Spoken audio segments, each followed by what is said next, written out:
माननीय प्रधानमंत्री श्री नरेंद्र मोदी जी ने एसटीपीआई को टीयर 2, टीयर 3 सिटीज में ले जाने का निर्णय लिया था कुछ वर्षों पहले।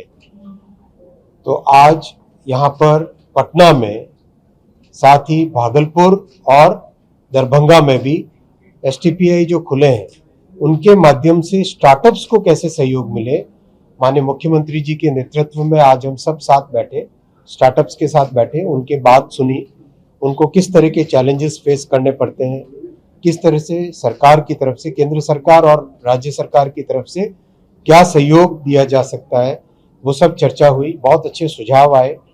आने वाले समय में माननीय मुख्यमंत्री जी ने, मैं धन्यवाद देना चाहूँगा माननीय मुख्यमंत्री जी का, कि बहुत अच्छे निर्णय लिए हैं आपने।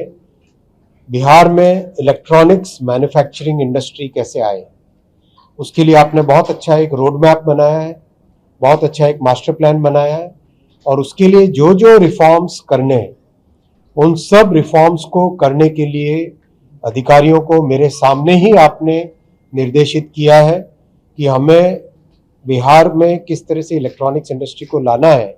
उसके लिए जो स्टेप्स लेने पड़े, वो सब स्टेप्स के लिए माननीय मुख्यमंत्री जी ने मेरे सामने ही अधिकारियों को निर्देश दिया है। तो आने वाले समय में electronics manufacturing, IT industries, startups का इकोसिस्टम, एआई के माध्यम से सर्विसेज बनाना, इन सब के लिए बड़ी अपॉर्चुनिटीज बिहार में क्रिएट होगी। आपने रेल टेक के तर्ज पे आपने बिहार टेक अभी एक कहा है कि रेल टेक के तौर पर सजेशंस के लिए, रेलवे के विकास के लिए लोग सजेशंस देते हैं, आइडिया देते हैं, स्टार्टअप देते हैं कि इस तरह का करना चाहिए। हमने कहा है कि बिहार में भी बिहार टेक के तौर पर एक पोर्टल बनाएंगे जो बिहार की इंडस्ट्री को, आईटी सेक्टर को या और कोई भी दूसरा सेक्टर में जो सहयोग करना चाहते हैं उसमें वो सजेशन देने का काम करें। सर, एक सवाल था, आईटी सेक्टर और रेलवे को जोड़ के क्या रोजगार की कई नई योजनाओं को भी लाया जा सकता है धरातल पे? क्योंकि रोजगार वही रेल टेक चुनाव के दौरान भी कि रोजगार लोगों को मिलेगा, तो क्या दोनों को मर्ज करके कोई रोजगार का? बिल्कुल, वही रेलटेक का एक माध्यम है। रेलटेक से कोई भी स्टार्टअप, चाहे आईटी से रिलेटेड हो, मैकेनिकल से रिलेटेड हो, इलेक्ट्रिकल से रिलेटेड हो, वो अपना सोल्यूशन रेलवे में लाए और उस सोल्यूशन के माध्यम से एक तरफ रेलवे की प्रॉब्लम सॉल्व हो, दूसरी तरफ नया रोजगार उत्पन्न हो।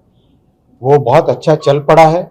ऑलरेडी कई स्टार्टअप्स ने उसमें रजिस्ट्रेशन कर लिया है, और वैसा ही आज माननीय मुख्यमंत्री जी ने कहा कि बिहार टेक भी, जिससे कि आईटी की मदद से, टेक्नोलॉजी की मदद से बिहार की प्रॉब्लम भी सॉल्व हो और नया रोजगार भी उत्पन्न हो, वैसा एक नया पोर्टल बिहार में बने। साथियों, मैं साथ ही साथ एक फाइनल शब्द कहना चाहूँगा। माननीय प्रधानमंत्री जी ने दिल्ली से वाराणसी होते हुए पटना को जोड़ते हुए, दिल्ली, लखनऊ, वाराणसी, पटना, ये बुलेट ट्रेन का भी पिछले बजट में निर्णय लिया है। इससे बिहार को बहुत अच्छी फैसिलिटी मिलेगी। पटना से दिल्ली की यात्रा मात्र 4 घंटे 41 मिनट की रह जाएगी बुलेट ट्रेन से, और आगे पटना से सिलीगुड़ी तक बुलेट ट्रेन जाएगी। तो आने वाले समय में इसके लिए भी तैयारी चालू हो गई है। आप सब जानते हैं, पहली बुलेट ट्रेन अहमदाबाद से मुंबई के बीच में अगले साल आरंभ होने वाली है। तो इसमें जो सीखने को मिला है और जिस तरह से अपने देश के इंजीनियर्स को इसके लिए तैयार किया गया है माननीय प्रधानमंत्री जी ने, तो उसी ताकत को उपयोग में लेते हुए आने वाले समय में पटना को भी बुलेट ट्रेन से जोड़ेंगे।